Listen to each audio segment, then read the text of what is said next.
This episode is brought to you by Dime Media. Love supporting local, but looking to save? I've got the solution. Introducing the 2025 CNY Women's Network Members Card. This is your passport to exclusive year-round savings at over 35 amazing women-owned businesses across Central New York. Whether you're grabbing coffee, booking a spa day, or shopping a local boutique, using your members card means more than just discounts. You're empowering women, strengthening small businesses, and building a thriving community one purchase at a time. Want to see all the offers and partner spots? Head to cnywomensnetwork.com/members-card or click the link in our bio. And here's the best part. Join the collective by CNY Women's Network and you'll get your members card free with your annual membership. More details at cnywomensnetwork.com/membership. Let's grow together, one card, one connection, one business at a time. Welcome back to Cultivate CNY. I'm your host, Alex Canavan, and today I'm thrilled to welcome Evelyn Ingram, Director of Community and Media Relations for Wegmans Food Markets and co-founder of The Castle. She's known for her authentic, people-first approach to leadership, and she's become a cornerstone of Syracuse, building partnerships, guiding organizations through challenges, and championing causes that keep our communities strong. From her work with Wegmans and the United Way to her role as a trusted public voice during the pandemic, Evelyn has shown that true impact comes from collaboration and compassion. In this episode, we explore Evelyn's journey, her signature Evelyn-esque style of engagement, and the rewarding moments that continue to fuel her work. Looking ahead, she shares insights into the exciting projects and partnerships on her horizon and why she believes the future of Central New York will be shaped by those who show up and do the work. So, without further ado, let's get into it.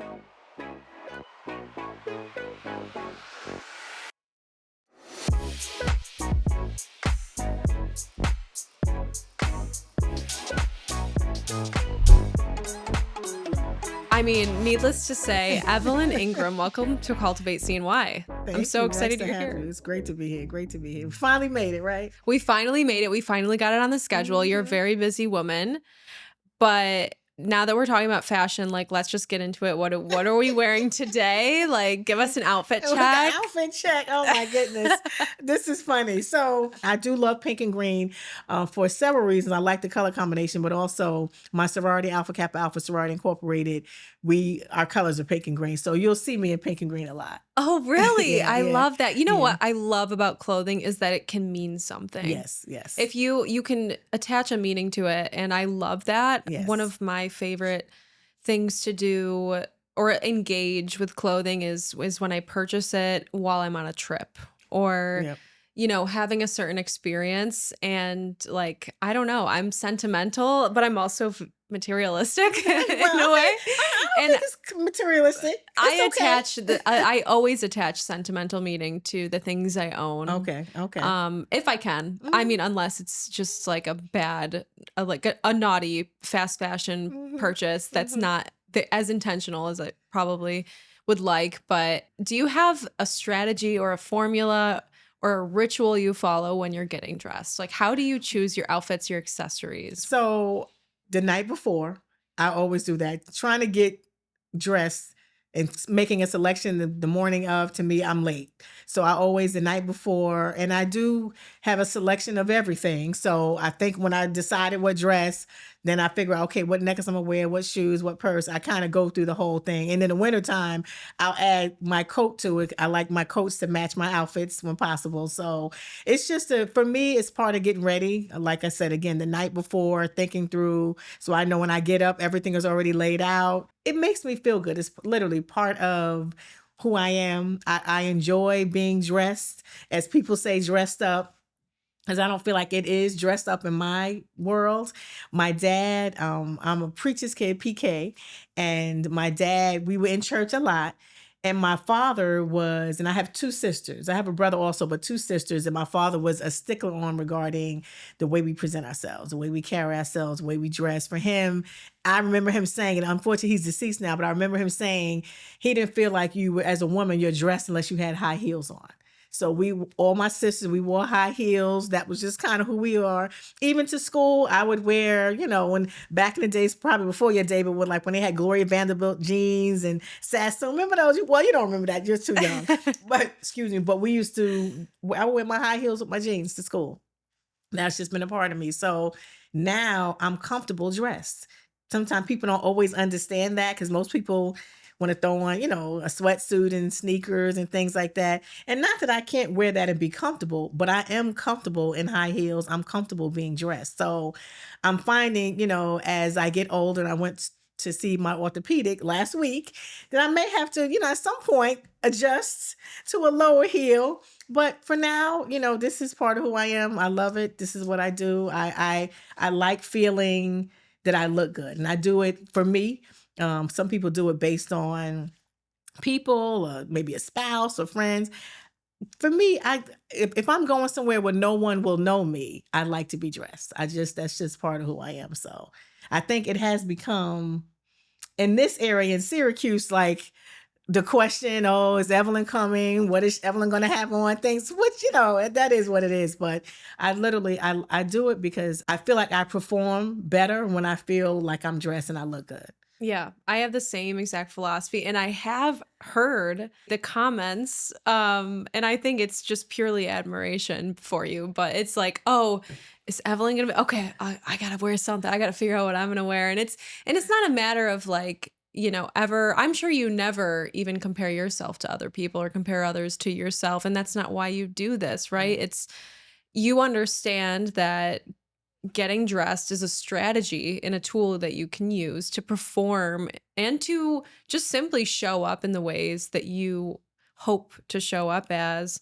And, I think that now more than ever, we live in a casual culture.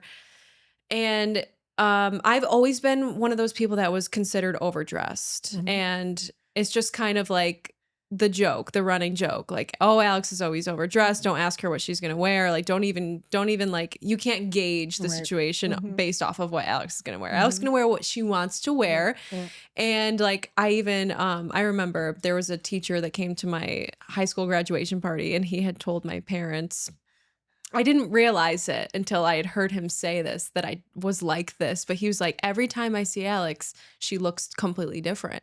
Like, because she's a character Right. and she just decides that she's going to be this Mhm, character mhm, today. mhm, And that's who she's going to mhm, be. mhm. But like, I've just, I've always, my favorite game to play growing up was dress up. Dress up. And I became a makeup artist eventually. So I Mhm. clearly Yeah. understand and like appreciate what you're saying right Yes. now. Mhm. And, obviously people's first impressions of you, Evelyn, is like, who is this glamorous woman? I mean, you got stopped Wow. like 5 times in the lobby, but I think it just goes to, I think it's a wonderful reminder that we get to choose how we show up in the world. And not only that, first impressions actually matter. And if you can use your first impressions or the way you're being perceived, for that matter, to your advantage, simply by showing up as someone that says, I care about myself. I Mhm. also care about you. And I respect myself, and I also respect you because I've taken the time to show up in a way today that I'm proud of. And I think that that's kind of like become a lost art in a way. So when I see women like you, Evelyn, I just want to say, all this to say is I appreciate you. Thank you. And I think it's wonderful. And it also is like when I was a little girl imagining this woman that I would someday become, I've always imagined like a businesswoman, but not only that, I imagined a really well-dressed businesswoman, Nice right? suits. Yeah. Oh, absolutely. Yeah. It's just kind of like when I'm wearing the suit or wearing the outfit now, I like remember of being this little girl that dreamt of exactly who I am today.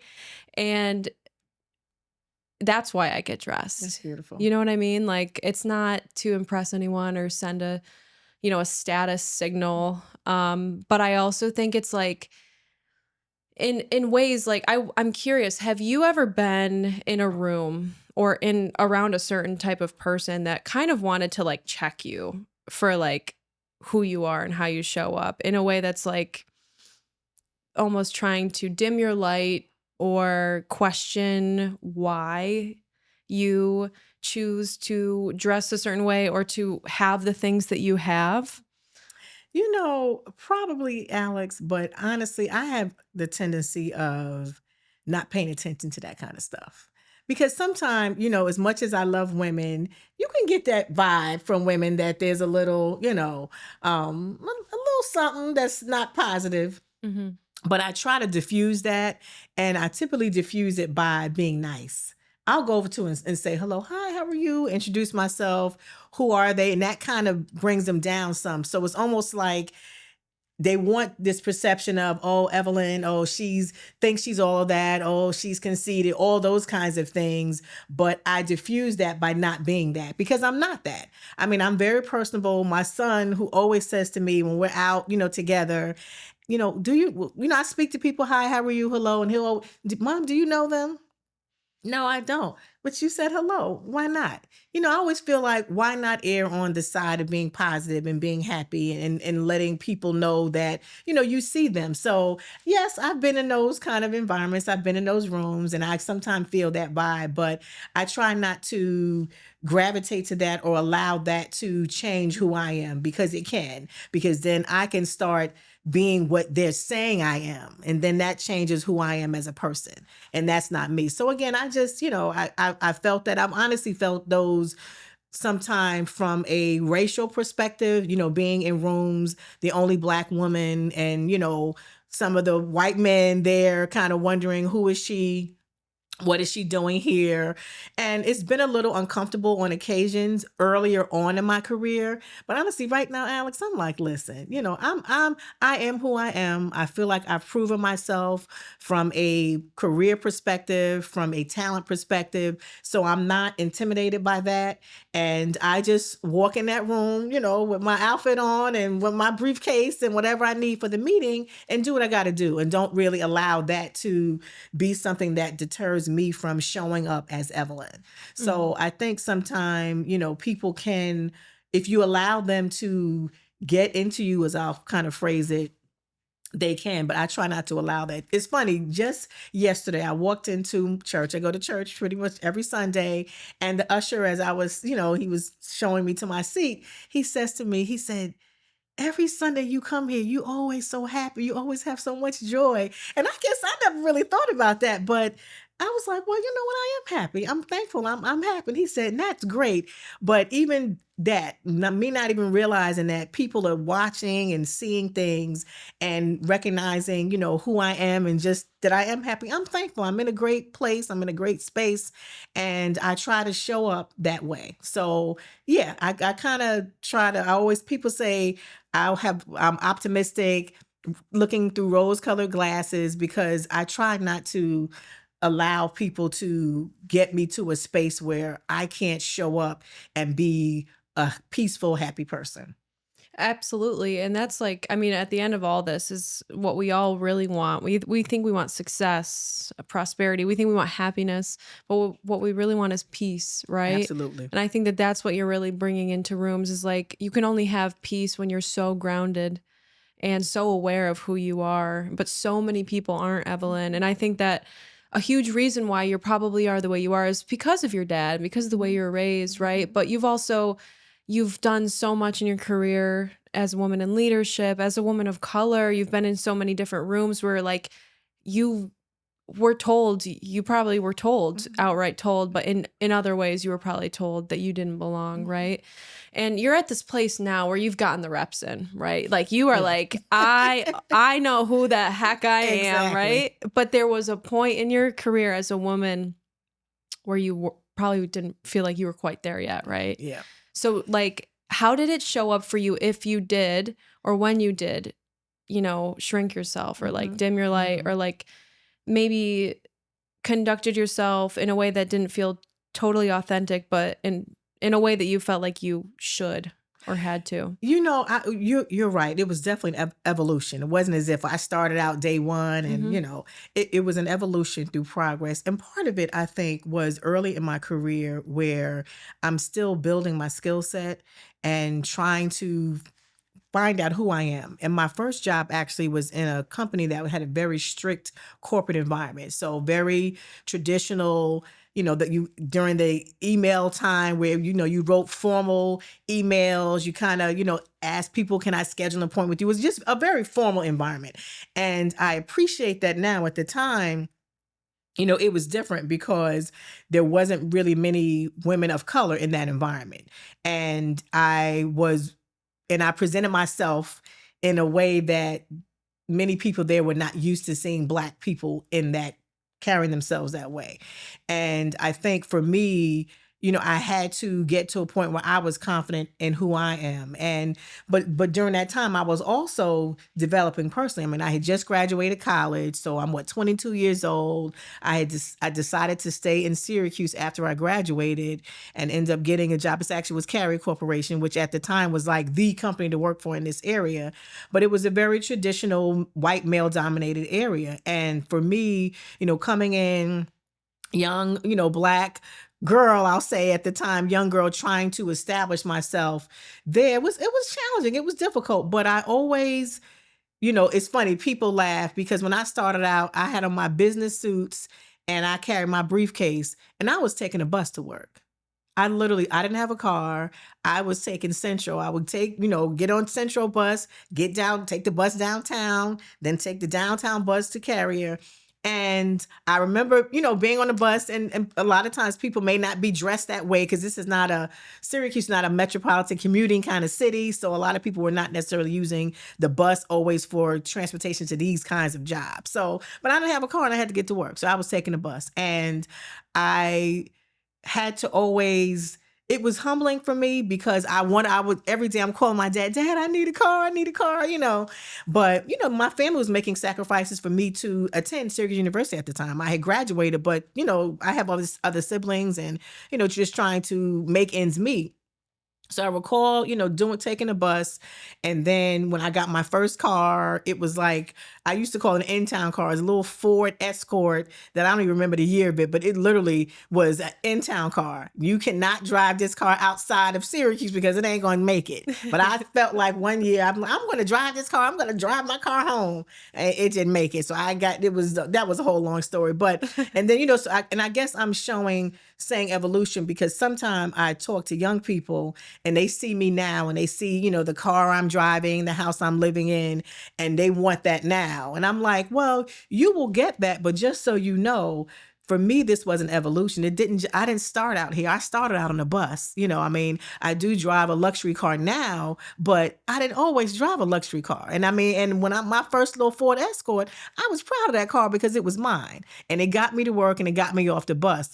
But I had to get to that. And I think sometimes, people don't always want to evolve into things. And for me, I'm glad I did because it taught me, and even on the bus, I recall I would talk to people on the bus. There were some people who took the same bus as me every day as well. We would talk, we would have conversations, and I got to know them as people. And even now, the lady who used to clean the offices at Carrie, because I was single, young, I would work early night. I was just there a lot. So I got to know the cleaning people. And there's one young lady I'll never forget, we would kind of help her during the holidays and things like that. But I always treated her like she was my colleague. I never treated her like, I'm this ultra professional and you're just a cleaning lady. I never treated her like that. And, over time we developed a relationship and I saw her, maybe a year or so ago. And she was just so happy to see me. And I was so happy to see her.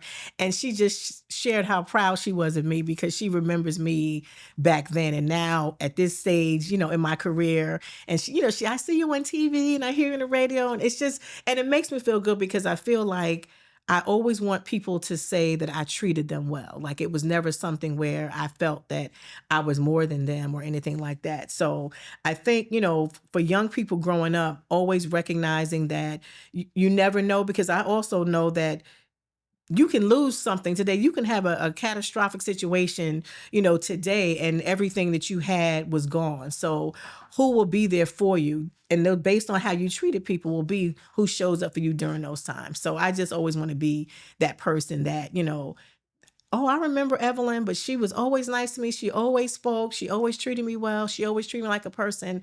And for me, that's the kind of thing I want to leave with people, that kind of impression. Yeah, and you definitely do. I mean, you walk the walk, right? You're not just this fabulous persona. You are a deeply passionate, caring, and charismatic person. Thank you. And so you started out your career in PR, but then you went to go work for Carrier, right? So actually, I started my career in PR marketing at Carrier, Yeah, and that was so okay. Carrier's my first job. I mean, I'll say had little odds and ends job, but Carrier was my first professional job after I graduated from college, and it was a great experience for me there. And you were you there So I until the end, Well, yeah, I essentially? know, right? So not to the very end, but I was there for 10 years, and I was there till it was time for me to go. The value system, I always say, it's good to work for a company whose values align with yours.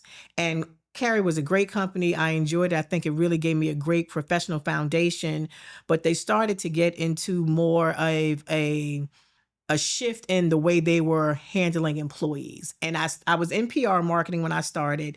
I did eventually shift into a human resources role. And in that role, obviously, I was dealing with a lot of employees directly, and we were doing a lot of downsizing. And I just really, the way we had to carry out that didn't align with my own personal value system, because I didn't like the way we were directed to treat employees. So I knew at that point it was time for me to leave. So after 10 years, I decided to actually, happened to see a position posted. I sent my resume. The next day they called me, and they later on I found out they were actually just getting ready to place an offer to someone else. But when they saw my resume, they're like, oh no, we got to interview her. So it was Bristol Myers Squibb Pharmaceutical, which is actually right up the street from Carrier Corporation here. And I was able to get a job there in human resources, and I worked there for 6 years. So that again was it was a breath of fresh air, because it was more in a growth mode, as opposed to Carrier was kind of like in a downsizing mode at the time. So Mm, loved it there. Pharmaceutical industry, very fast paced, but it's fulfilling because, we were making drugs, pharmaceuticals that was going to help enhance people's lives. So that, was a great satisfaction. So I was there for 6 years, learned a lot there. And then actually from there got recruited to Wegmans and have been there for 18 years. okay. Yeah. So Wegmans came and got you. Wegmans came and got me. And it's so funny, I'll say, Alex, and I'll say in the pharmaceutical industry, it's very volatile as far as, high pace. You get companies, I got recruiters calling every day. I mean, calling, emailing, but Okay. I really wasn't interested, in looking. I was okay there. But then this one recruiter somehow ended up calling the office, and I answered, and something about it just kind of was appealing to me. At the time, I didn't know and it was something about the recruiter, because at the time I didn't know what company she was recruiting for. So she said, "Well, let's do breakfast," and I was like, "Okay, it's free breakfast. Why not?" Talked to her, and she was a woman out of North Carolina, and we had breakfast. And it was something, like I said, about her style, and she encouraged me to apply for the position. It was at Wegmans, and initially I'm like, Wegmans. I'm like, I shop there. I'm doing like, but I don't want to. I'm like, I don't want to work for no supermarket. It's like supermarket. I want, I was Miss Corporate America, and I didn't see Wegmans as corporate America. And I had worked for, Carrier Corporation, Bristol Myers Squibb. Those are all, Yeah. Fortune 100 companies. So I said, well, okay, I guess I'll, look into it. But during the process with Wegmans, they just really, I don't even want to say wined and dine me. It was their culture and their feel for employees, and just the genuine interest in employees that really is what drew me in. So, and even I recall a story that during the process of me being, recruited at Wegmans, and I interviewed with everybody. They definitely took me through, a lot of interviews. They were finally making an offer. And at the time, my mother had gotten ill, and she died. It was a quick illness, and she died suddenly. And I recall them reaching out to me because they had extended the offer, and I was just, in a different space. And I remember them saying to me, when I shared, my mom, had just passed, and they said, Evelyn, take the time that you need with your family. The offer is going to be here. Whenever you are ready to discuss, give us a call and we'll talk. And that meant a lot to me, because it showed me again this caring culture that they Yeah. talk about, it was demonstrated. So, and again, they didn't know me. I mean, they just knew me through the interview process. It wasn't like I had, been there a long time or anything Yeah. like that. But that to me was the initial spark for me to realize that Wegmans culture was very different because I had not always experienced that in other positions. So I think, going through that experience with them and then joining Wegmans, it is awesome. I have to say, working there I've had a great experience. I love them. I think they love me. I've been there for 18 years, and it's just an environment that I feel I work harder than I've ever worked because I feel valued as a person and I feel seen as a person. And for me, and I can show up as Evelyn. I mean, I think in other companies, you do have that certain persona because it's a corporate environment, that very strict traditional. And again, I'm younger too, so I'm trying to prove myself. Whereas at Wegmans, I feel like I'm proven and I can show up authentically Evelyn. And I can be, and I'll share sometime. They kind of laugh at me because part of my role is sometimes dealing with customer issues that need to be elevated from the store. So it might not be something that can be resolved at store level. So then they'll reach out to me and I'll handle it. And sometime, I'll have to, I say, I get sister girl. Because it's like, there's a nice Evelyn, but if I need to be a little firm and kind of, so they kind of laugh. I say, yeah, I kind of had to get a little sister girl on the customer because they were not really hearing, our perspective. But I love it. So for me, to be in a position that doesn't feel like work, and it doesn't. I mean, what I do, being able to help people, being able to help organizations, fulfill their missions of helping people in the community and people reaching out to me because they need support, they need assistance.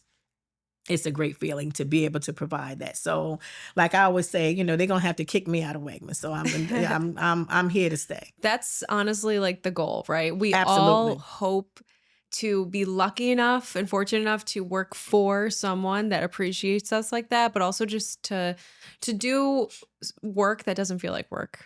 Yes, and that, you're right. That's the goal. And I think, like I said, of evolution, it had to evolve to that. I've had jobs that felt like work. I mean, it was a grind, but here, and I love this space. I love being in a position where I love, I don't like Sunday night. I'm not, because I have few people I know Sunday night. It's like, oh, I gotta get ready for work, but I don't have that feeling. I mean, I know I gotta do what I need to do, but it's not a grudgery or feeling like, oh man, it's gonna be, So I love that, and I'm thankful, and I don't take it for granted to be in a position like that. So for me personally, I've grappled sometime because I really have probably reached the plateau of my career at Wegmans unless I relocate to another area.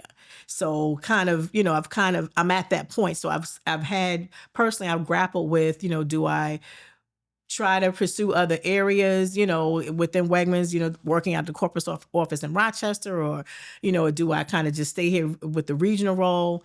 I've come to grips with, because I love what I do, and I enjoy the flexibility I have. I enjoy being empowered as I am in my role, that those kinds of things don't always come with all positions. So being, happy and satisfied with where I am, I may not reach the senior vice president level at Wegmans, but the role that I'm in gives me such satisfaction and fulfillment that, do I want to risk that? And not saying that I may not have the same fulfillment, but right now I have things that are keeping me in the Syracuse. So I don't want to, jeopardize that. So I try to just balance that with, okay, this is probably, my plateau here, but there are other things I believe that are in store for me in this market. And also like other things that are just in store for you. Right. Right? That's true. It's Yep. all about our priorities. That's And right. I mean, you get to decide how far you want to take it, because it doesn't take away from your success as a person or as a leader or all the work that you've done in your career. Isn't it wonderful that you are at this amazing place and you are so empowered that you get to decide like, nope, we're cool with where we're at, and I'm going to just enjoy, right? I'm just going to love that I get to do what I want with my time, and that's freedom right there. Absolutely. Today's episode is fueled by our newest collaboration with Project Lean Nation Syracuse, and it's called Lead Her Fuel. We've built this limited edition protein shake to celebrate National Women's Small Business Month and the women leading across Central New York. The flavor profile is light, bright, and not too sweet, just the way I like it. And we've got some dragon fruit, strawberry, pineapple, plus your choice of plant-based or whey protein. I'm a whey protein girl myself. And you cannot forget the watermelon aminos, which will help you feeling strong and more focused. If you're ready to try it, you can head to Project Lean Nation Syracuse in Camillus now and ask for the Lead Her Fuel protein shake. You can grab one for yourself or treat a colleague who's been crushing it. This is your sign to lead boldly, fuel wisely, and get the Lead Her Fuel protein shake today at Project Lean Nation Syracuse in Camillus. All right, back to the show. You also have an exciting project going on. I do. So I say the freedom, and I think that, talking about career elevation, my personal project, which is what I never, ever thought that I would be an entrepreneur, but that is going to give me that career, climax, I think, feel because of being, a co-owner, co-founder of the castle. So it's a project that kind of fell into our lap, and since we have a couple minutes, I'm going to give you the background. I don't know if I gave you the background earlier. I want to know how this fell into your lap. Okay, right, good. So my husband and I, Chino, we actually met later in life. Well, we've known each other, but we kind of came together later in life. And it was just one of those connections that, I knew that he was the person that God had for me. I mean, our personalities just meshed. We just gelled, similar ideals, but he's just that person. So during our kind of dating stage, we knew kind of that we probably would be getting married. It was one of those things. So I'm trying to give you the Cliff Note version. But anyway, so I was celebrating a milestone birthday, 50, and he wanted to throw me a 50th birthday party. I'm like, okay, so. And then we started talking about wanting to be married. So we end up coming to, well, let's get married on your birthday. So make it, a birthday party, wedding. So then we're like, okay, but then let's make it a surprise. So literally all of our guests came to what they thought was a birthday party only, which ended up being a birthday party wedding. And it was awesome. Alex, when I think of that day, it was awesome. When I say nobody knew that we were getting married, nobody knew, including I have a son from a previous marriage. And I had always talked to him about knowing that Chino and I were probably going to get married. So I think he knew that, but he just didn't know when. So I'll never forget on the day of my birthday party, right before, so we did the birthday party, sang happy birthday to me, birthday cake and everything. Then Chino and I had put together a video to ask our guests to come downstairs in the venue. Come downstairs. We have something else we want to share with you. So during that time, I pulled my son aside, also my siblings, and just said, I'm getting ready to get married. And my son was like, you gonna marry Chino? I'm like, yeah. He was like, I said, we getting ready to get married. He's like, now? I'm like, yes, today, now. He was like, wow. I said, are you okay with that? He was like, yeah. And I had always said to him, I wanted him to walk me down the aisle. So he looks at me in true Evelyn son style and says, well, am I going to wear this, to walk down the aisle? I was like, no, we already have your tuxedo. It's downstairs. And that was cute. But long story short, so we go downstairs. I'm changing. My sisters help me change and, having a good time doing that. And they didn't know either. So we're getting dressed and I'm getting dressed and I hear all of this noise as the guests are coming downstairs.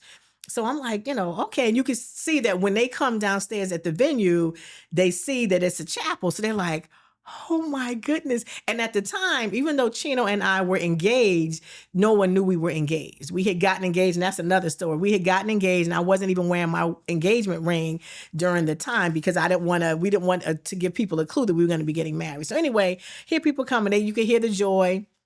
And then at one point, I literally thought the building was going to collapse because everything it was so loud. Later on, I found out that once Chino walked out in his tuxedo with the minister, people at that point knew absolutely we were going to get married, and they just literally went crazy. But it was I love that day. I'm sharing all that to say that we had it at a venue that's about 45 minutes outside of Syracuse. And it's actually it's the renovated church that's owned by a husband and wife. And we were like, oh, because it was, very unique. And we wanted something that would give us, birthday party, but then also a wedding feel as well, church wedding feel. So we ended up having it there. And we had always said it'd be nice to have some place like that in Syracuse, but whatever. So we got married happily ever after. We're on the couch one day watching TV, and we see a report that the Greater Syracuse Land Bank has a church up for sale. It's on the south side of Syracuse. It was a South Presbyterian church. And me and Chino looked at each other. We were like, that's it. And we both, it was just immediate, like, that's it. So we, next day, make some calls, like, look, okay, what's the process? We want to purchase this church. And, long story short, we have a contingent purchase agreement with the Land Bank of Syracuse that once we can show them we have all the financing in place for the building, we'll be the owners, and then we'll be able to, start the construction. So at this point, it's at the project is at the architect. So we kind of designing it, and it's going to have 3 components. One will be a foundation, because a training and development center, because we have a love for helping people. So this is our way to be able to provide a training center that will provide training and development for young people. So we have some creative ideas in mind for that. But again, that would be one of the components. The other components will be event space. So being able to have special events, wedding receptions, weddings, conferences, all those kinds of things there.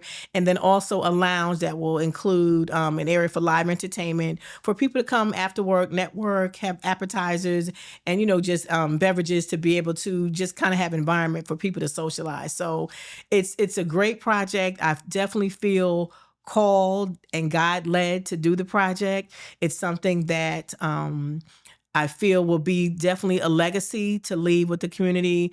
And we have this vision of it being the place where entertainers who are in the area, we call it the castle. So they're going to want to make a stop at the castle. Just when you're in the area, so kind of getting the buzz among the celebrities that they want to stop at the castle just to kind of come and just to relax, have a place that is really designed well, sophisticated, but also relaxed enough for people to just come and feel comfortable in that environment. So part of it is we named it the castle because we want people to have a royal experience, obviously. And it looks kind of, when you see the building, kind of looks like a castle too, but really wanting the customer service experience for people to just feel the connection to Chino and I. So that's kind of, my life after Wegmans project, I guess I'll say. But I really feel strongly that it's going to definitely be something that is going to reignite the south side of Syracuse, because that area has been designated as the highest concentration of poverty among Blacks and Hispanics. And this project will really help to provide a level of vitality and growth to that side that's really deserving. So we're excited about it. Yeah, absolutely. And I have no doubt that this space and these experiences are going to have like this next level hospitality. Absolutely. I love that you really are like keeping the bar so high and wanting to create an elevated space for professionals and just for high-end events. Absolutely, yes. And I'm excited because we do travel, and I'm getting ideas about how people are doing, events in larger cities, and kind of really wanting it to be that, because there's a lot of growth coming to our area, and a lot of the growth is going to include people from other areas who are used to these kinds of things, used to these kind of high-end events and having elevated experiences. So I want the castle to be that venue.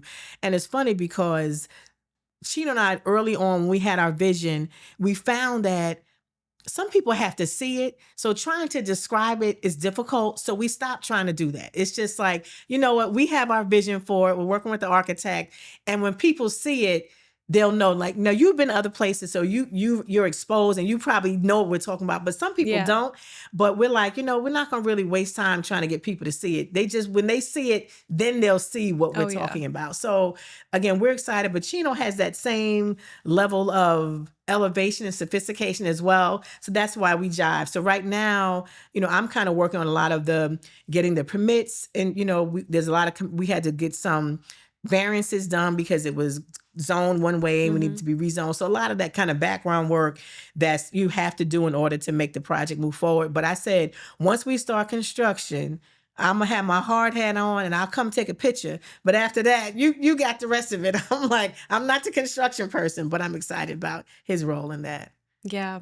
And so how long have you guys been working on this project? When did you originally find the venue? And I feel like talking to so many different business owners that have things in the works right now, I feel like everything's taking longer Yes, than it we want is. it It to, is, especially if you absolutely. have a construction projects going on. Absolutely, absolutely. So what has this process been like for you and what have you learned in terms of entrepreneurship? So we started the process. We actually made the announcement that we were in the process of purchasing the building July 2020. And I'll never forget that day. It went, went media crazy. Everybody was, when we made the announcement, it was a huge deal. But if you recall, that was right at the onset of COVID.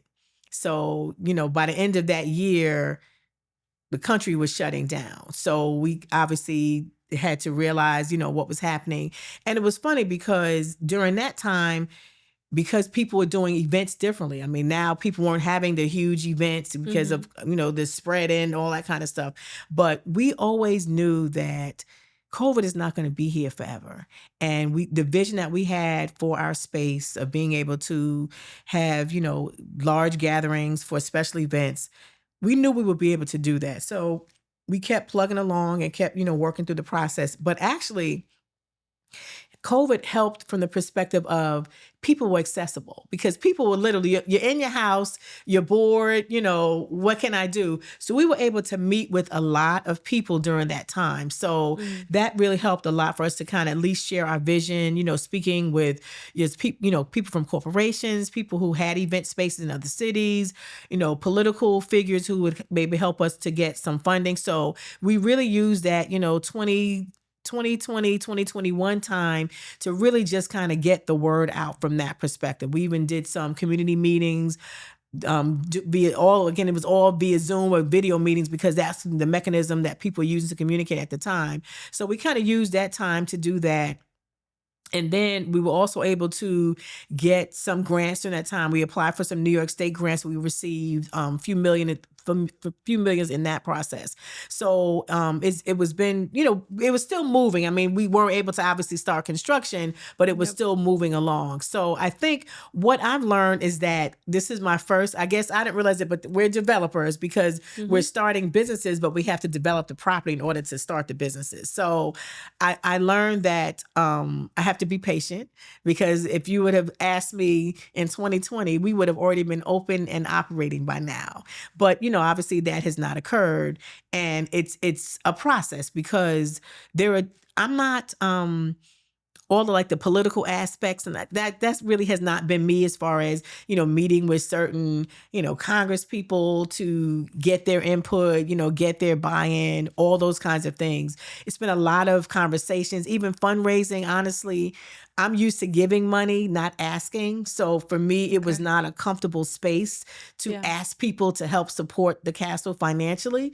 I've kind of been able to get past that now because I look at it, you're not giving money to me, Evelyn. You're giving money to a project that's going to have significant impact on a community. So looking at it from that perspective has helped me to be more comfortable asking. And we've had, many of, if not all of the regional foundations have supported. We've had some individual philanthropists support as well. So it's really gotten really, good traction from that perspective. So we're excited about that. It's at the architect now. We are kind of looking at maybe ideally, I wanted to just open with the grand opening, have the whole building open at one time. Realistically, we're looking at now maybe a phased opening. So maybe opening the lounge first. That'll give us the opportunity to be able to set the lounge up. That will be a revenue generator, which will Yep. kind of help us get the money for the rest of the building as well. So we're kind of looking at that. But it's a historic building. It's on the New York State Registry of Historic Places. So that makes us eligible for historic tax credits, which is awesome. So we have a plan in place. It's just, again, trying to recognize that it's not going to happen overnight. It's going to take time, but we want to do it right. And we want to do it in a way that is going to ensure its longevity and sustainability. So I'm being patient. So with that, we're hoping to, if we can start construction by no later than the end of the year, early next year, and then it's going to take, they say it's going to take about a year for the whole renovation aspect of it. The building is solid foundationally, but it does definitely need some repair. So it'll be a year for the full renovation. So hopefully by 2027, we'll be up and running and you can have some of your special events at the castle. Yeah. I can only Yeah. imagine what types of events we can host there. And the great thing about it is it's an old church. Yeah. So every time we go, we find a new room. It's some new space, and we, very creative regarding how we're going to use it. But yeah, we love to host you. And I'm just such a fan of historical buildings and just old architecture. But I've always loved churches just in general for venues. One of my favorite spaces in Syracuse is where Noble Cellar is now. Yes. And it's just, it's a vibe. I love the stained glass and just the high ceilings. It's beautiful. And I'm so excited to see this come to life for you guys. Are there any places that you've been, or particularly maybe restaurants, members clubs, venues that you've been that have inspired maybe your vision for the castle? Yeah, there were actually, so when Chino and I travel, we always try to make sure that we go to, different spots to kind of eye out and see what they got going on. And so I don't know the names of them, but there are several places, Miami Beach area, that are perfect. Even in Las Vegas, they have that because it's not a club and it's a lounge, and we want to be very specific. So a lounge gives a different feel than you say like a bar or a club. So a lot of places in Vegas, and that's kind of almost there. You can go to any place and it's kind of pretty much has that feel. So it's really between the decor, the service, and just the vibe that people have when they come in. And we realize that scene, the castle vibe, may not be for everybody. And we're okay with that. It's like, it may not, because it's good. There'll be a dress code, there'll be certain, etiquette things. We'll probably have maybe an age, limit as far as a minimum regarding, again, the type of clientele that we're looking to appeal to. So I think recognizing that it may not be for everybody, but who it's for, they're going to love it. Yeah, absolutely. And I think it's important to just stay true to that, stay intentional. And I think when you're starting a business, like, it's easy from the start to have this vision, right? But then when you start getting to the nitty gritty of it all and like really trying to figure out how are we going to make this work and turn it into a real business, it can be a slippery slope. And like you can start to compromise some of the things that you had originally said, no, we are going to be this. So it's impressive that despite the fact that this has taken far longer than you'd hoped, right, that you're still staying true to this vision that you had. And I think it's important to, take these risks and be bold, especially in a city like Syracuse. However, I think this is the right time for it, as we are expecting this growth, this increased, hopefully this boosted economy, if you will.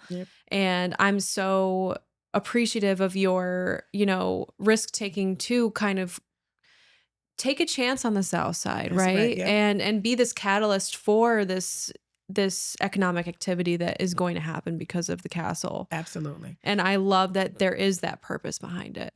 Yeah. And I think, you're right. I think, and that's what we're called to, because during the process, when we first were looking to acquire the building, someone mentioned, well, there are a couple of other empty churches on other sides of town, and that may be a little more, but we're not called to that side. And actually, Chino grew up right in that neighborhood. He recalls playing at the church, when he was younger. And for me, as an African-American couple, doing that kind of project on a Black side of town is where we should be doing it. So, and it's not just, for us, economically driven purpose for Chino and I. It's creating a community that people feel good about, that people recognize, there's so much talent, on this side of town that sometimes people are dictated by because of the side of town they live on. But Chino grew up on the South Side. And he is, one of the most accomplished, Black men that I know.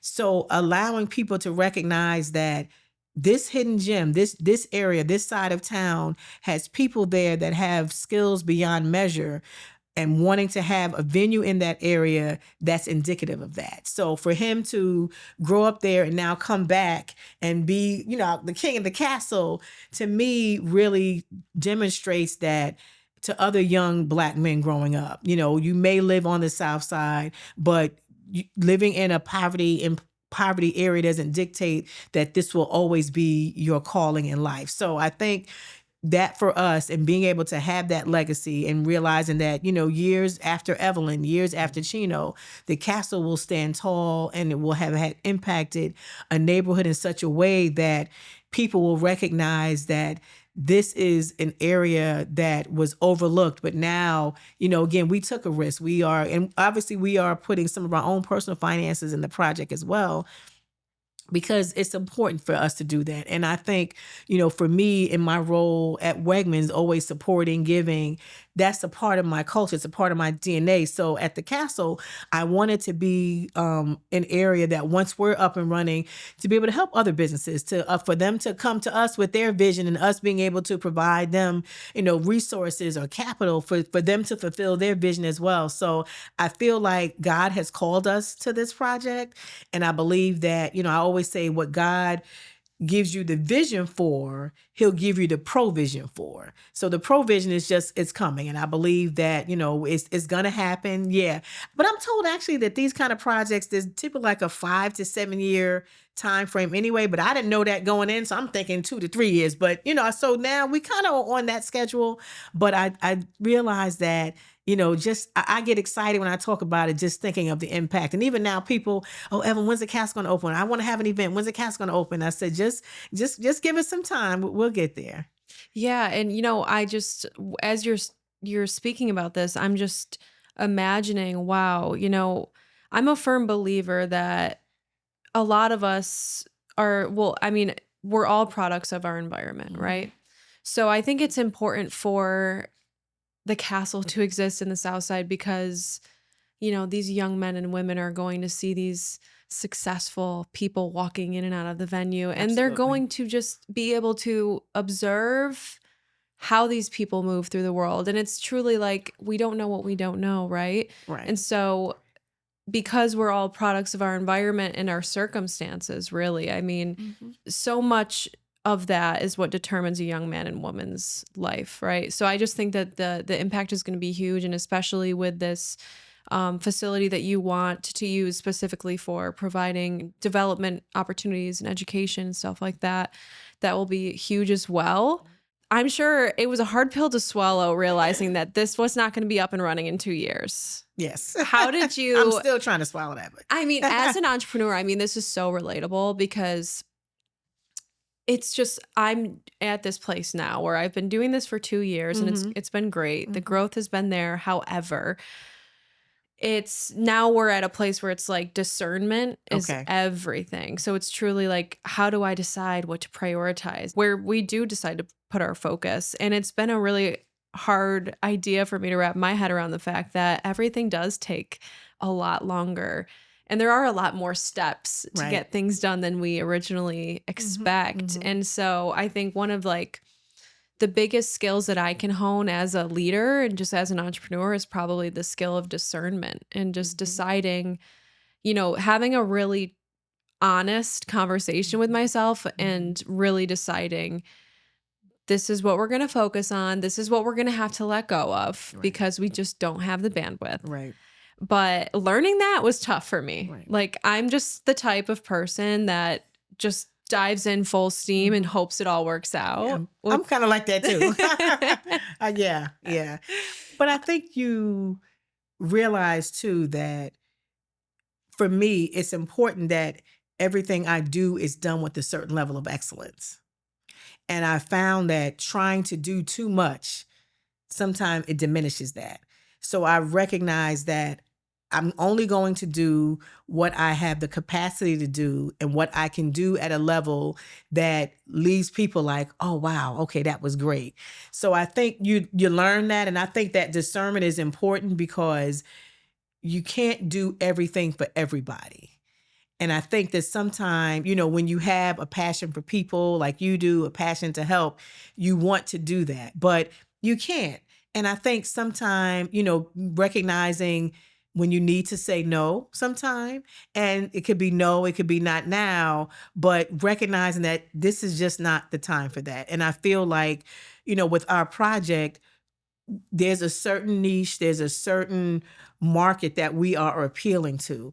And I think because thankfully it's not an economic driven decision. I have a full-time job at Wegmans. My husband is full, employed. So we're not going to make decisions to say, oh, we're just going to let, the everybody in because we want to make money. It's not that, because you do that and then that's going to take away from the vision that we have for the project. And I think sometimes, and that goes with the discernment, recognizing that, we're not going to be able to do everything. And even sometimes, we share, we're not a community center.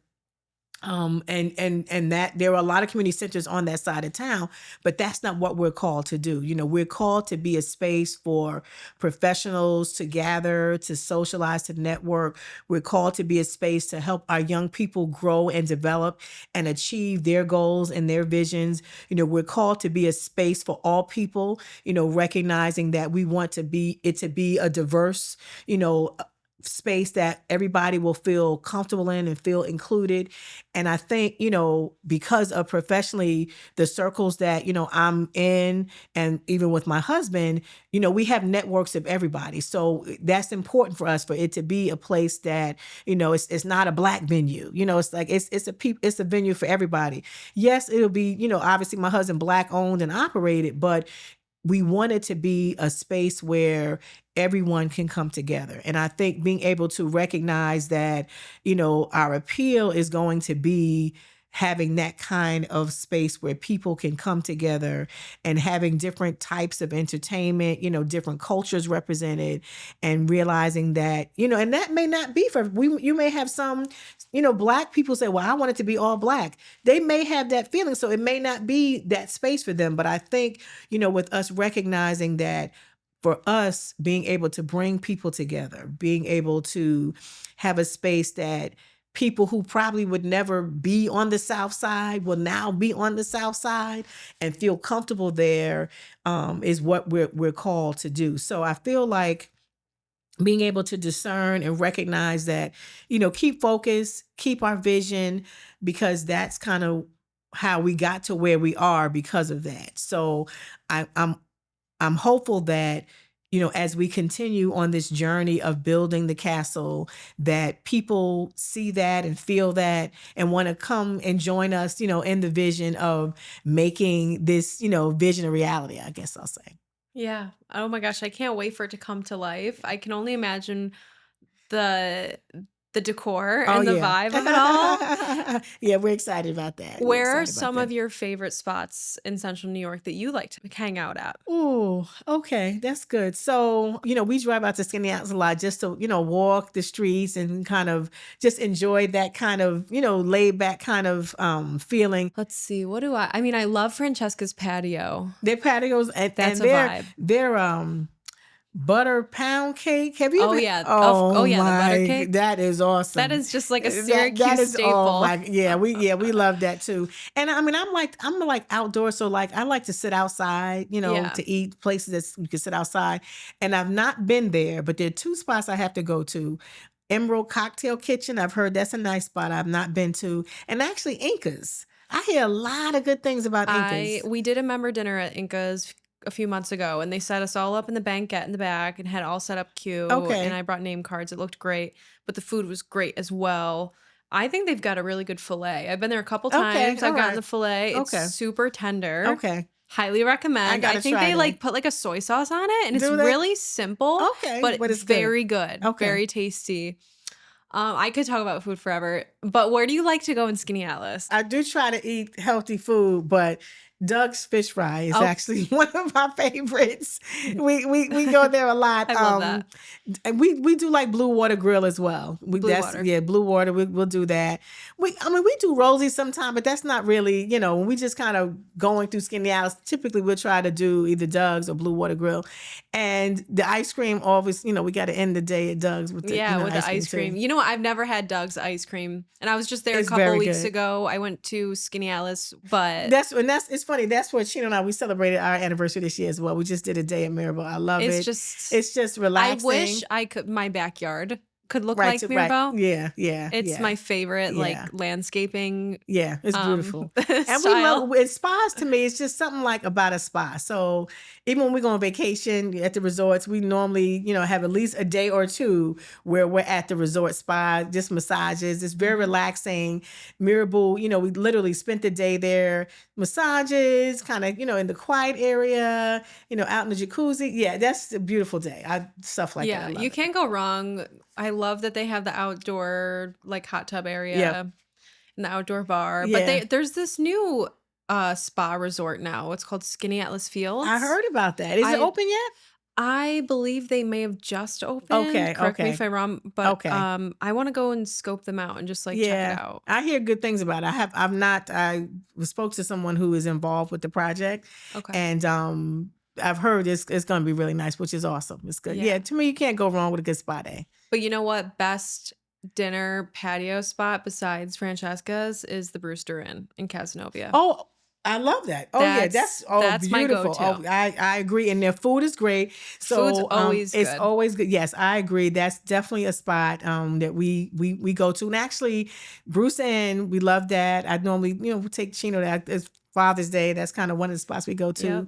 But another spot that we've gone couple of years, but it's been around for a long time, is Yard's Grill, which is the restaurant at Green Lakes Park. I've never been there You would when like I've only been there once, and it was in the off season at night. Okay, So okay. I've never been there on the patio during the day, but that's Beautiful. what you got to do. Beautiful. I heard. Overlooking the water is beautiful. Yeah, that's a nice spot. And even Avicoli's in Fayetteville, Yep. that's nice. So we have a Craftsman, and we have a lot Oh of, yeah, Craftsman's great Craftsman, too. yeah. So it's one thing about us, I will say we definitely have a lot of restaurants.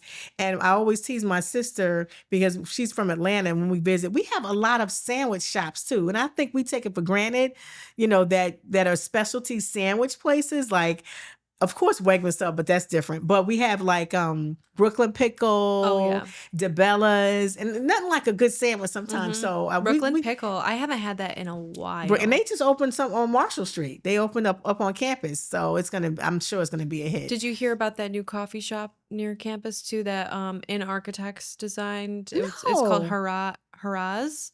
Oh no, I Correct didn't me hear if about I'm that. wrong, Okay, but it's a Middle Eastern coffee shop. Okay, and it's wow. beautiful. I've been meaning to check it out. I gotta check it out. So, because An Architect is actually our architectural firm for the castle. I was going to ask right, you about yeah, that. yeah, Oh my yeah. God, it's going to Yeah, be amazing. I they're can't wait to great. see the drawings. They're Do you great. know Oh, when the yeah. drawings will be ready? So yeah, they're Yeah. almost we've seen pieces of it. Okay. So we'll probably kind of reveal at some point to kind of Okay. at least show the public we got a little bit going on. Okay, well I guess that's what we can tell the audience. If you're still here listening, stay tuned for those drawings. That's right. Yeah, of the Yep, castle. Yep, of the castle. So we do have a couple of fundraisers that we're planning as well. Okay. That one actually is, and I haven't even really publicly announced it yet, but we're doing just because what I found when you talk about capacity building. So we've had two larger fundraisers that were awesome. We had what we call the Royal Met Gala, which was fashioned after the Met Gala in New York City. It was New Year's Eve couple years ago, and it was phenomenal. I mean, we had at the On Center, great event. I mean, people, they met the challenge. I got a lot of questions. Some people didn't know what the Met Gala was and how to dress. So I kind of, again, brought that to Syracuse. That's Awesome. amazing. And we did raise some money, but not enough. The On Center, it provided the space that we were looking for, but not enough funds. So we did that. I didn't do it. I did it the 1 year. We probably will continue to do it once the castle opens. I did another event last summer called Royal en Blanc, which is fashion after dinner en Blanc. So it's like a party that started in Paris where it's an all white event. You come, you bring your own table settings, chairs, your own food, and the location is revealed the day of the event.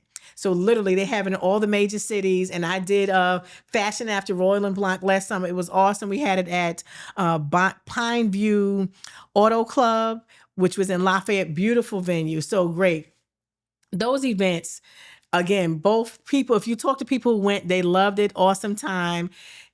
Just it takes a lot out of me from a planning perspective. And I said, you know what, I can't. Yeah. And when I'm focused on that, it's taking me away from getting the castle up and running. And I'm also planning another event for February, just kind of a love focus event. I'll kind of just leave it at that. But if you check out our website at the Castle 603, that's our social media handle. We'll have more information about it. But just really just trying to, obviously raise funds, but then also build excitement and awareness about the project as well. So I'm excited about that. Yeah. And I'm sure people are going to be more excited to just hear more about the castle. But I think events is a great way to do just that. Yeah, exactly. So the Castle 603, Yep. I'll be sure that we include the website and the social links in the notes. Great.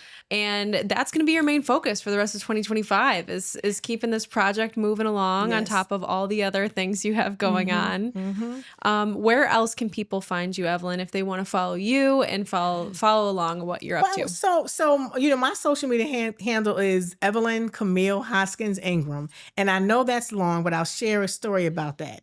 So growing up, my family, they call me Camille. In school, I was always called Evelyn. Okay. And is Camille your middle name? Camille is my middle name. So my name is Evelyn Camille. And it's so funny. So when I got my job at Wegmans, this gentleman was, so I'll say Camille is family and church. I told you I grew up in church. So family and church call me Camille. Professional and school, they call me Evelyn. So there was a gentleman out of Buffalo who they kept telling, you need to meet this woman named Evelyn Ingram. And he was like, okay, because, she works for Wegmans, she'll, based on what you're saying you do, Wegmans will be able to help, whatever. And kind of, again, her name is Evelyn Ingram. We need to meet her. So we kept, we're never in the same circle. So one day, the person was saying that we needed to connect. This gentleman out of Buffalo was at the meeting. So they were like, okay, here she is. Evelyn Ingram, we need to meet Evelyn Ingram. So then, it's almost like our backs were to each other. We turn around and he says, Camille Hoskins, never knowing that it was the same person, but again, because he knows me from church, he knew my maiden name, your other two names. It was so funny. So now for my social media, I do all the names because I know people from different sectors. But that was so funny. He said for years people have been telling me I need to meet, this Evelyn Ingram, not knowing that it was you. So we laugh about that. That's but yeah, funny. It's like almost like your stage name, right? Yeah, is Evelyn Ingram, but your real exactly name, right? Yep. So that was funny, but. So I'm Evelyn Camille Hoskins Ingram. Honestly, I probably should do a little more of sharing on social media. You should do style content. We need to get you like an SU intern. On your social media, you should be making style content. Maybe that's what I'll do. I would eat that up. Okay, all right, yeah. Maybe I'll look into that because you've given a few other ideas for podcasts and stuff too. I think that'd be a great place to start. Yeah, and then my husband, he's in custom clothing, so he's Mr. You guys should both be. You guys could create couple content too, or and you guys have done a few photo shoots. I've seen we've done a few before. photo shoots. Yeah, we've done a few photo shoots. I love that you both love fashion. Yes. Like you guys are the cutest couple ever. Couple goals. Yeah, he loves. Yes, I don't have to worry. When I say we're going to an event, I just hang my dress on the closet, and I don't have to worry about it. He figures out the rest. He figures out the rest, which is like and it works out. But he's custom clothing. He's been doing great. And so many of us have to like go in their closet and pick out everything. And, right. Yeah. And I'm, and he's not that. I don't have to worry about, I literally, and it's almost like sometimes I'm getting the ideas from him, like, well, what should I wear this? Yeah. So he literally, he has every color. He has a closet that most men probably would die for. I love that. That's goals. And you know what? Your children are very lucky. Okay. I could only imagine if you were my mom and I got to inherit your My clothes, closet? yeah. Are Oh, you gee, right, joking? yeah. That And would I be only have a incredible. son, so, Oh, yeah, so well, and you it's know what? yeah, right, I'm gonna throw right, my yeah, hat in the ring. yeah, yeah. Thank you so much, Evelyn, for your time today. This was an absolute pleasure, and I'm sure this will not be the last our listeners are seeing of you. So Thank you. I appreciate you having me. I always count on honor when people want to hear what I have to say, but I appreciate you having me on. This has been great. It's been awesome. thank Great you. way to start a Monday. Great way to start a Monday. Whether this is your first time tuning in or you've been listening since the beginning, I do not take it for granted. When I started this podcast, I honestly didn't know where it would go. I just knew that I wanted to have real conversations with people doing meaningful work right here in Central New York. 2 years in, this still feels like a dream, but I also know that we are just getting started. If you enjoy what we do here, please join the 32% of people who tune into the show regularly and follow us on this app. And here's my promise to you: I'll keep showing up with my whole heart. I'll keep inviting guests who inspire me and asking the questions that I know matter most to people like us, people building something right here in CNY. So thank you for being a part of this.